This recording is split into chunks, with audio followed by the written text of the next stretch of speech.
कर रहे हैं, जिनके प्रवक्ता आप बन के आए, बताइए मुझे कहाँ थे। लेकिन फिर जिनकी आप बात, मैं तो लोकतंत्र का प्रवक्ता हूँ, लोकतंत्र की बात कर रहा हूँ। मैंने लोकतंत्र के दायरे में आकर के मैंने आवाज उठाई, मैंने आपको जवाब दे दिया। आप दीजिए, अभी लोकतंत्र पे आप खतरा बताइए हुआ है। क्यों पहले से ही बोल रहे हैं। जिस दिन से आप मुझे जानते हो, हम तो जब से बोलते हैं कि लोकतंत्र खतरे में, भाई संविधान खतरे में, देश खतरे में। परेशान किया तो उस दौर के गांधी जो थे उन्होंने भी सत्याग्रह किया था, और आज ये मेरे दौर के नेता से घबराए हुए हैं, मेरे गांधी से घबराए हुए हैं, मेरे गांधी से ये परेशान है। तो आज भी ये इतने घबराए हुए थे कि सदस्यता रद्द हो गई, 8 साल का अल्टीमेटम दे दिया। तो उस दौर में भी सत्याग्रह हुआ था और इस दौर में भी सत्याग्रह हुआ था, और भूलना मत कि इतिहास दोहराता है। और उस समय भी जीत गांधी की हुई थी और इस समय भी जीत गांधी की होगी। क्या नरेंद्र मोदी ओबीसी हैं पूरे? तो कहते हैं खुले तौर पर मंच पर उन्होंने कहा कि मैं ओबीसी हूँ। ना ही नरेंद्र मोदी एक जात है, ना ही नरेंद्र मोदी एक धर्म है, ना ही नरेंद्र मोदी एक समुदाय है, ना ही नरेंद्र मोदी भारत है। कान खोलकर पहले आप ये सुन लीजिए। फिर भारत किसने कहा? उन्होंने कहा कि मैं ओबीसी लोग समाज बोल रहे हैं, इनके प्रवक्ता खालिस्तानी पाकिस्तानी बताते किसानों को इनको जेल होगी। इनकी सांसद वो महिला जो है, ना औरत लगे ना आदमी लगे, वो ये कहती है चाकू छुरी तेज कर लो। व्यक्तिगत अपमान आप करेंगे। क्या बात है? क्यों सच बोलने में क्या दिक्कत है? आप सारे सांसदों के इनके रिकॉर्ड निकालना और इनके मुकदमे मुझे बताना कितने होंगे। तो आप शिकायत करिए ना, किसने रोका आपको? हमने तो 1000 बार शिकायत करी, हम तो इसमें जाना चाह रहे थे जहाँ प्रधानमंत्री जी बैठे, हमें जाने ना देते। भाई हम अपने प्रधानमंत्री से मिलकर बताना चाहें जी, दिक्कत हो रही महिलाओं को, तुम तो महिलाओं की बात, बेटी बचाओ बेटी पटाओ क्या हो, हम जो उस मुद्दे में फिसल जाती है। जवान नहीं, सारे फिसले पड़े, और इन देश के प्रधानमंत्री की जुबान फिसली और देश के प्रधानमंत्री फिसले तो मान लेना कि देश फिसल गया। फिर आप कैसे कह सकते हैं? तो मीडिया को तो नरेंद्र मोदी जी गृह मंत्री कहेंगे कि बैठ जाओ, तो वो तो चारों खाने चित्त होकर लेटेंगे दंडवत। तुम उनकी मत बताओ कि उनका सर्वे क्या, तुम हमारी बताओ कि हम उनसे मिलना चाहें। नमस्कार, आपके साथ मैं हूं आकिल रजा। राजघाट पर इस वक्त हम मौजूद हैं। ऐतिहासिक जगह है। कांग्रेस सत्याग्रह पर उतरी हुई है। वजह एक है क्योंकि राहुल गांधी की सदस्यता रद्द हो चुकी है। मेरे साथ कांग्रेस की फायर ब्रांड नेता पूनम पंडित हैं, इनसे हम बात करते हैं। पूनम, क्या वजह है, अब सत्याग्रह तक करना पड़ रहा है? जब देश की आज़ादी की लड़ाई हुई थी, जब ज़्यादा बौखलाहट हो गई थी इनके, तो इन्होंने गांधी को बहुत प्रताड़ित किया था, बहुत लोगों को, नेहरू जी को बहुत प्रताड़ित किया था देश की आज़ादी की लड़ाई में। तो जब ये बौखला गए थे, इतना परेशान किया, तो उस दौर के गांधी जो थे उन्होंने भी सत्याग्रह किया था। और आज ये मेरे दौर के नेता से घबराए हुए हैं, मेरे गांधी से घबराए हुए हैं, मेरे गांधी से ये परेशान है। तो आज भी ये इतने घबराए हुए थे कि सदस्यता रद्द हो गई, 8 साल का अल्टीमेटम दे दिया। तो उस दौर में भी सत्याग्रह हुआ था और इस दौर में भी सत्याग्रह हुआ था, और भूलना मत कि इतिहास दोहराता है। और उस समय भी जीत गांधी की हुई थी और इस समय भी जीत गांधी की होगी। कोर्ट के फैसले के खिलाफ भी सत्याग्रह करने की जरूरत पड़ रही है। क्यों कोर्ट से ऊपर? हमें किसने कहा कि हम कोर्ट के खिलाफ सत्याग्रह कर रहे हैं? कोर्ट ने तो बिल्कुल दोषी माना है, बीजेपी ने थोड़ी तो ना फैसला सुना दिया। क्या उससे ऊपर कोई कोर्ट नहीं है? क्या हमें अधिकार नहीं है जाने का? है ना, है ना। लेकिन ये सत्याग्रह जो है, ये सत्याग्रह अकेले राहुल गांधी जी के लिए नहीं हो रहा है, ये लोकतंत्र के लिए हो रहा है, संविधान को बचाने के लिए हो रहा है, ये देश को बचाने के लिए हो रहा है। जब एक विपक्ष के इतने बड़े नेता राहुल गांधी जी, जितनी साफ छवि के नेता, उनकी सदस्यता एक शब्द पे इन्होंने रद्द कर दी, जिसका कोई मतलब नहीं। 2019 की बात है, वो 2019 का बयान है, और कर्नाटक में है, और उसको ट्रांसफर करा के सूरत मंगवा लेते हैं, तो कहीं ना कहीं झोल है या नहीं? आप भी बताइए। आज आज आज आपको लोकतंत्र याद आ रहा है? जब आजम खान की सदस्यता रद्द हुई, लोकतंत्र आपको याद नहीं है? आपने बयान नहीं लिया हमारा? क्या आपने बयान नहीं लिया? कांग्रेस कहाँ थी? सुनिए मेरी बात, कांग्रेस सड़कों पे मेरी बात, क्या सुन लीजिए मेरी बात। जब सदस्यता रद्द हुई थी तो लोग ये देखते ना किस लिए, क्यों हो गई। दूसरी बात, आप मेरे से यहाँ सवाल करना है, क्या मैंने आवाज नहीं उठाई थी? आप मुझे जवाब दीजिए। फिर ये जो मजमा है, ये जो भीड़ है आज सड़कों पर, ये पहले कहाँ? सुनिए, पहले जब भी बेरोजगारी की आवाज उठती है देश में, महिलाओं के लिए आवाज उठती है, युवाओं के लिए आवाज उठती है 2014 से। ये जो मजमा आप देख रहे हैं ना, ये मजमा ही आपको देखने को मिलता है विपक्ष में अगर कोई नेता है। जब किसान आंदोलन हो रहा था, मैं भी पूछना चाहती हूँ, जिन लोगों की आप बात कर रहे थे वो कहाँ थे? कहाँ थे? तो हो सकता है कहाँ थे, आप बताइए। आप जिनकी बातें कर रहे हैं, जिनके प्रवक्ता आप बन के आए, बताइए मुझे कहाँ थे। लेकिन फिर जिनकी आप बातें, मैं तो लोकतंत्र का प्रवक्ता हूँ, लोकतंत्र की बात कर रहा हूँ। मैंने लोकतंत्र के दायरे में आकर के मैंने आवाज उठाई, मैंने आपको जवाब दे दिया। आप दीजिए। अभी लोकतंत्र पे आप खतरा बताइए हुआ है। क्यों पहले से ही बोल रहे हैं? जिस दिन से आप मुझे जानते हो, हम तो जब से बोलते हैं कि लोकतंत्र खतरे में, भाई संविधान खतरे में, देश खतरे में। बोला है नहीं बोला? क्यों क्यों अब से पहले नहीं बोला क्या हम लोगों ने? बोला है ना, बोला नहीं क्या? आप कैसी बातें करते हैं बेरुखी की? क्या जब आंदोलन में हम बैठे थे, किसानों के साथ जाति की जा रही थी, क्या हमने बोला नहीं बोला कि लोकतंत्र खतरे में, संविधान खतरे में?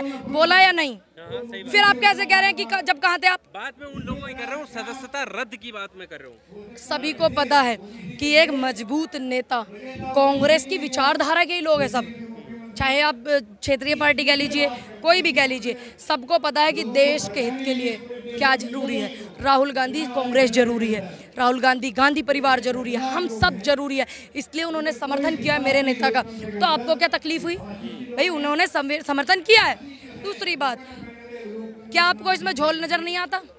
2019 का एक बयान, आप उसके लिए मुकदमा करते हो, फटाक से 2 साल की सजा सुनाते हो, सदस्यता रद्द करते हो, अल्टीमेटम देते हो कि आप 8 साल तक चुनाव नहीं लड़ोगे राहुल गांधी को। तो क्या आपको इसमें झोल नजर नहीं आ रहा? क्यों? सबको पता है 2024 में जनता बदलाव चाहती है, मेरे नेता पीएम बन रहे हैं, उनको पीएम की लाइन से हटाने के लिए कि 50 तक हमें राज करना है, तो राहुल गांधी कैसे? कौन कह रहे हैं? अमित शाह जी ने। क्या अमित शाह 50 साल तक रहेंगे? हालांकि वो सही रहे, सुरक्षित रहे, हमारे गृह मंत्री, क्या वो रहेंगे? अगर वो सुख को भोगने के लिए 50 साल तक रहेंगे तो मैं इस सवाल का जवाब आपको जब ही दूंगी, उनसे जवाब लेके आना। पर ये पूरा मामला जो है राहुल गांधी को लेकर, आप अडानी का जिक्र करते हैं, कांग्रेस कर रही है, बात ये कि ओबीसी के अपमान की बात है, अडानी कहाँ से यहाँ पर आ गए? क्या नरेंद्र मोदी ओबीसी है पूरे? तो कहते हैं खुले तौर पर मंच पर उन्होंने कहा कि मैं ओबीसी हूँ। ना ही नरेंद्र मोदी एक जात है, ना ही नरेंद्र मोदी एक धर्म है, ना ही नरेंद्र मोदी एक समुदाय है, ना ही नरेंद्र मोदी भारत है। कान खोलकर पहले आप ये सुन लीजिए। फिर भारत किसने कहा? उन्होंने कहा कि मैं ओबीसी समाज बोल रहे हैं क्या? उन्होंने कहा है कि ओबीसी समाज से। मैं भी ब्राह्मण समाज से आती हूँ, तो क्या मोहन भागवत जी ने ब्राह्मणों का अपमान किया था, उनको जेल कराई इन्होंने? नरेंद्र मोदी कहते विदेश में जाके कि मेरा दुर्भाग्य है कि मैं हिंदुस्तान में पैदा हुआ, क्या नरेंद्र मोदी जी को जेल होगी? क्या इनके प्रवक्ता खालिस्तानी पाकिस्तानी बताते किसानों को इनको जेल होगी? इनकी सांसद वो महिला जो है, ना औरत लगे ना आदमी लगे, वो ये कहती है चाकू छुरी तेज कर लो। क्या बात है? क्यों? सच बोलने में क्या दिक्कत है? आप सारे सांसदों के इनके रिकॉर्ड निकालना और इनके मुकदमे मुझे बताना कितने हैं, और मेरे नेताओं को निकाल लो। तो प्रधानमंत्री ने कहा तो था, साध्वी प्रज्ञा की शायद आप बात कर रही हैं। मुझे ना पता क्या नाम है महिला है एक, वो याद तो होगा, नहीं है? नाम लेना नहीं, क्यों मैं तो नाम लूँ सबके? स्मृति ईरानी हो, कोई सी हो, ये सबके नाम लूँ मैं? तो एक महिला वो लुगारी चाकू छुरी तेज कर लो, क्या उनकी सांसद है? ये क्लियर, महिला भी है, सांसद भी है। अब सांसद महिला नहीं हो सकती? 11-12 महिला मंत्रिमंडल में बैठी हुई स्मृति ईरानी जैसी, जिन्हें हम देखा कर रहे थे कि हाँ महिलाओं के लिए लड़ेंगी, और एक बेटी का बलात्कार हो जाए सारी की सारी चुप हो जाए, ये क्या इन पे मुकदमे होंगे? तो आप शिकायत करिए ना, किसने रोका आपको? हमने तो 1000 बार शिकायत करी, हम तो इसमें जाना चाह रहे थे जहाँ प्रधानमंत्री जी बैठे, हमें जाने न देते। भाई हम अपने प्रधानमंत्री से मिलकर बताना चाहे जी दिक्कत हो रही महिलाओं को, तुम तो महिलाओं की बात, बेटी बचाओ बेटी पटाओ क्या हो? हम जो उस मुद्दे में फिसल जाती, जवान नहीं सारे फिसले पड़े, और इन देश के प्रधानमंत्री की जुबान फिसली और देश के प्रधानमंत्री फिसले तो मान लेना कि देश फिसल गया।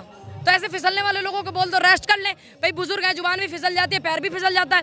हम चाहते हैं हमारे घर के बड़े बुजुर्ग हैं भारत के, आराम से रेस्ट करें और लोगों को मौका दें, सीधी सी बात है। रेस्ट का करते हैं, 18-18 घंटे काम करते हैं। विश्व गुरु बनाना है कि नहीं बनाना है? बना बेरोजगारी में देश कहाँ है? बेटियों के बलात्कार में कहाँ? रिकॉर्ड निकाला 2014 के बाद के। युवा कितना प्रताड़ित, किसानों पे कितना अत्याचार किया, बना विश्व गुरु तो देश इस मामले में बना। मीडिया नतमस्तक है, इस मामले में बना विश्व गुरु बना। हमने कब मना किया? नहीं बना। अब मीडिया पे ताजा सर्वे आपने देखा, दिखा रहे हैं कि ओबीसी का जो वोट बैंक है वो बीजेपी की तरफ को जाएगा। क्या भारतीय जनता पार्टी, एक मिनट, क्या नरेंद्र मोदी एक जात है, एक समुदाय है? क्या नरेंद्र मोदी देश है? नहीं।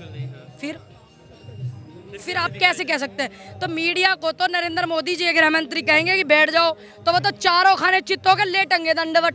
तुम उनकी मत बताओ कि उनका सर्वे क्या, तुम हमारी बताओ कि हम उनसे मिलना चाहें। सत्याग्रह से क्या साबित करना चाह रहे हैं? यहाँ से संघर्ष की लड़ाई चालू हुई है पूरे देश की। अच्छा, आज से लड़ाई चालू हो गई इस पूरे देश की, संविधान की, लोकतंत्र की, युवाओं की। आज से ये लड़ाई, जैसे उस दौर में देश को आजाद कराने के लिए गांधी लड़े थे ना, आज के दौर का गांधी हमारा जो है, ये इस दौर की आज से लड़ाई होगी हमारे सभी कार्यकर्ताओं की, हमारे सभी देशवासियों की। माफी मांगने की बात जो क्यों मांगे? क्या देश के प्रधानमंत्री माफी मांगेंगे?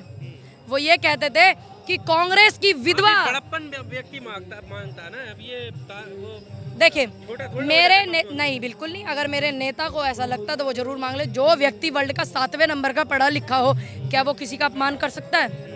कभी आप राहुल गांधी के भाषण में दिखा सकते हैं कि किसी के जो है अपमान किया हो राहुल गांधी जी ने? नहीं, मैं दिखा सकती हूँ देश के प्रधानमंत्री जी को कि उन्होंने देश का अपमान किया।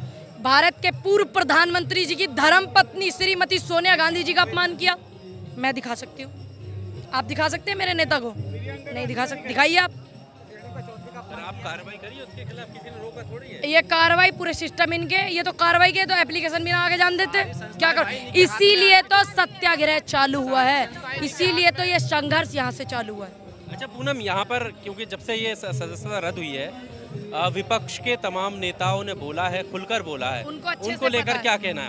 मैं उनका धन्यवाद करती हूँ कि उनको जो है समझ आ रहा है। वो मुझसे बड़े हैं, वो बहुत राजनीतिक आदमी है, उनको अच्छे से समझ है कि देश के लिए क्या जरूरी है, देश के लिए क्या जरूरी है। ये लोकतंत्र की बचाने के लिए हुए। देखिए तो आप राहुल गांधी को कहीं ना कहीं नहीं, उनको अच्छे से बताइए देश के लिए क्या जरूरी है। क्या जरूरी है, क्या मतलब राहुल गांधी जरूरी है? बिल्कुल राहुल गांधी जरूरी है, कांग्रेस जरूरी है, एकजुटता जरूरी है। आप कह रहे थे कि हम लड़ाई राहुल गांधी की नहीं बल्कि लोकतंत्र की है। अब लोकतंत्र में बीजेपी लड़ रही क्या? हमारे नेता लड़ रहे हैं, हमारे नेता अगुवाई कर रहे हैं। आप तानाशाही से चुने हुए, वो भी तो लोकतांत्रिक तरीके से चुने हुए हैं। अब जितनी ये ईडी है, सीबीआई है, इनका जो इस्तेमाल किया जा रहा है और जो इस सदस्यता रद्द की गई है, मेरे नेता को इस तरीके का बोला जा रहा है, तो क्या आप कहेंगे ये लोकतंत्र में आता है? एक देश के प्रधानमंत्री ये कहते हैं जाकर के विदेश में कि मुझे दुर्भाग्य कि मैं हिंदुस्तान में पैदा हुआ, क्या वो लोकतंत्र में आता है? नहीं। इसलिए लोकतंत्र को बचाने की लड़ाई है, एकजुट होकर के विपक्ष लड़ेगा, उसको जीतेगा। और इनको अच्छे से पता है कि जीत चुका विपक्ष 24 का चुनाव, 24 का लोकतंत्र का जो चुनाव बचाने का है, संविधान को बचाने का चुनाव जो है, मेरे नेता पीएम बन चुके वो। जब इन्होंने लड़ने की स्थिति में नहीं है, जब इन्होंने सदस्यता रद्द की थी, इनकी हालत का पता लग गया था कि ये जो है राहुल गांधी पीएम बन चुके। जिस दिन इनकी सदस्यता, प्रज्ञा ठाकुर योग्य हैं लेकिन राहुल गांधी अयोग्य हैं। चलो मैं वो मतलब उन पे कितने मुकदमे हैं? उन पे मुकदमे आप ये बताइए।